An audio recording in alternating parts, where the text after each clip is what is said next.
तुझ्या माझ्या संसाराला आणि काय हवं, तुझ्या माझ्या संसाराला एक घरकुल हवं, आणि मग ते घरकुल मिळालं. सुजाता भिडे, प्रदीप भिडे.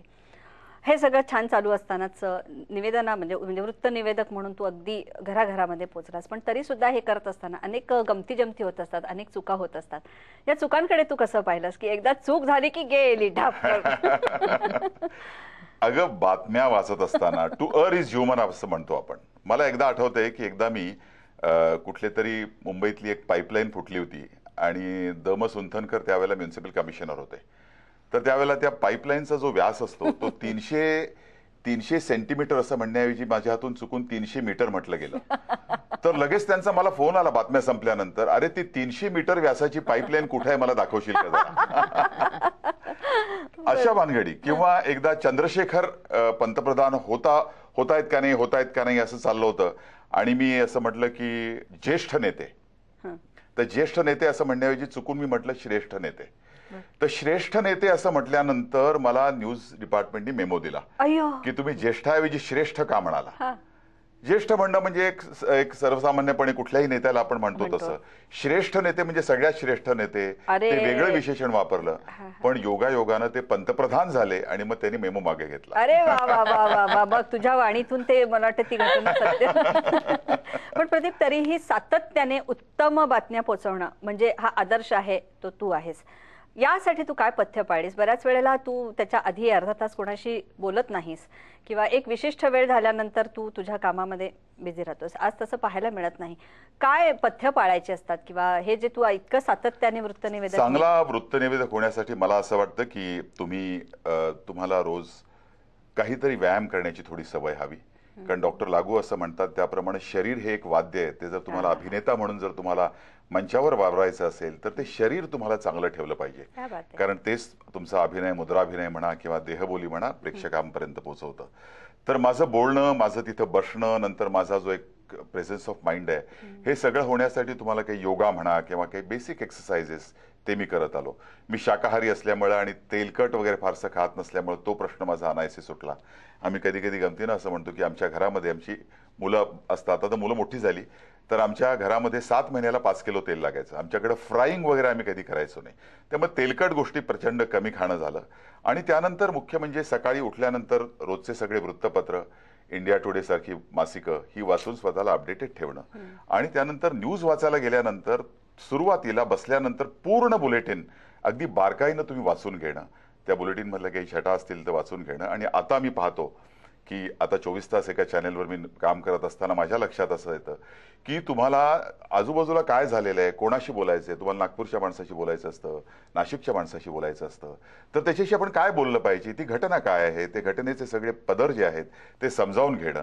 आणि ते केल्यानंतर मग मेकअप करून शांत चित्ताने 5 ते 10 मिनिटं आपण स्टुडिओमध्ये आधी जाऊन बसणं, हा माझा एक परिपाठ असायचा. आई ग, बापरे बापरे बापरे बापरे.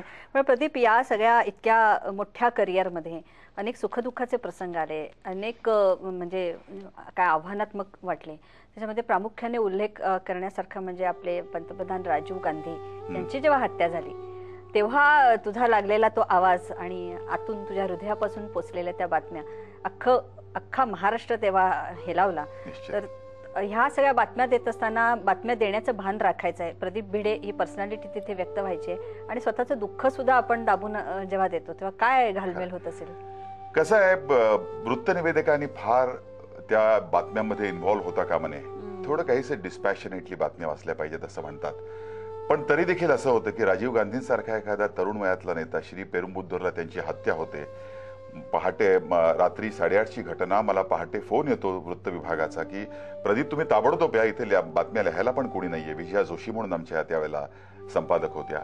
मी मिळेल त्या वाहनानं, बाहेर जे दिसेल त्या वाहनाने TV पर्यंत जातो, ती बातमी तयार करतो, त्याचे डिटेल्स वगैरे घेतो. आणि बातमी केल्यानंतर जेव्हा मी वाचतो तेव्हा माझ्या पॉलिटिकल श्रद्धा कुठल्याही असोत, पण एक असा एक नेता आपला की जो सगळं ज्या पद्धतीने त्याची हत्या झाली आणि ज्यांनी खरं म्हणजे भारताला 21व्या शतकाला नेण्याची सुरुवात केली असा नेत्याचा अशा पद्धतीची हत्या होणं हे कुठेतरी तुमच्या काळजाला स्पर्श करून जातं आणि नाही म्हटलं तरी तुमच्या आवाजातून ते काही अंशी डोकावतं. मला आठवतंय की त्या दिवशी राजीव गांधी गेल्यानंतरच्या ज्या सकाळच्या बातम्या मी वाचल्या, त्या बातम्या वाचल्यानंतर ड्युटी रूममध्ये गेल्यानंतर 5-6 फोन आलेले होते आणि त्या फोनवर लोकांनी आम्हाला सांगितलं की तुमच्या बातम्या आम्ही पाहत असताना आमच्या डोळ्यामध्ये अश्रू आले. खरं म्हणजे माझ्या डोळ्यामध्ये अश्रू मी आणू शकत नव्हतो, पण माझ्या आवाजातून कुठेतरी त्यांच्या हृदयापर्यंत पोहोचलं असावं, त्यांच्या कुठेतरी सत्सद विवेक बुद्धीपर्यंत पोहोचलं असावं आणि त्यांना वाईट वाटलं असावं. तर या गोष्टी होतात. मोहम्मद रफी जेव्हा गेले, माझे अत्यंत आवडते गायक मोहम्मद रफी, जे दैवत असं म्हटलंच तरी चालेल, ते गेल्यानंतर त्या मोहम्मद रफींच्या कारकिर्दीवरचा न्यूज आयटम मी स्वतः लिहून काढला. सगळे PTI UNIचं हे करत असताना मी बातम्या वाचत होतो, रफींच्या निधनाची बातमी वाचत होतो, पण माझं अंतर्मन मात्र अक्षरशः ढळढळा रडत होतं. तर हे प्रसंग तुमच्यावर येतातच. स्मिताचा मृत्यू झाला, तिची चिता धडधडत होती आणि त्यावेळेला मला देखील अत्यंत दुःख होत होतं मनामध्ये. कारण ज्या स्मिता पाटील बरोबर मी TV टॉवरच्या खाली चहा प्यालेला होता, ती स्मिता आमच्यातून आम्हाला सोडून गेली होती आणि ती कितीतरी मोठी झाली होती. ती खरं म्हणजे देशाची झाली होती स्मिता, तिच्या अभिनयाच्या माध्यमातून. तसेच बॉम्बस्फोटाची पण हे आहे, अनेक छिन्न विछिन्न देह ओलांडत TV सेंटरला येऊन तुला त्या बातम्या द्याव्या लागल्या. रात्रभर काम केलं. निश्चित. आणि ओळीनं 2-3 दिवस मला वाटतं तू पण त्यावेळेला बॉम्बस्फोटाच्या घटनेनंतर होतीस तिथं. पण मला आठवते की मला जो फोन आल्यानंतर मी दरमजल करत ट्रेननी चालत आलो रस्त्यावर, कारण वाहनं कुठलीच चालू नव्हती.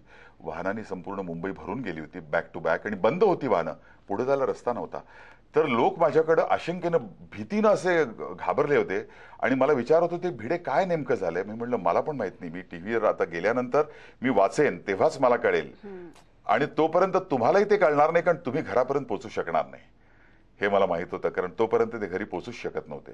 पण एक सांगतो स्मिता, की मुंबईकरांच्या डोळ्यातली जी भीती मी त्या बॉम्बस्फोटाच्या दरम्यान पाहिली, संपूर्ण एल्फिन्स्टन रोडवरून तिथे येत असताना, वरळीला येत असताना, ती भीती मी कधीही पाहिलेली नाही. एरवी मुंबई फार निर्भय शहर आहे.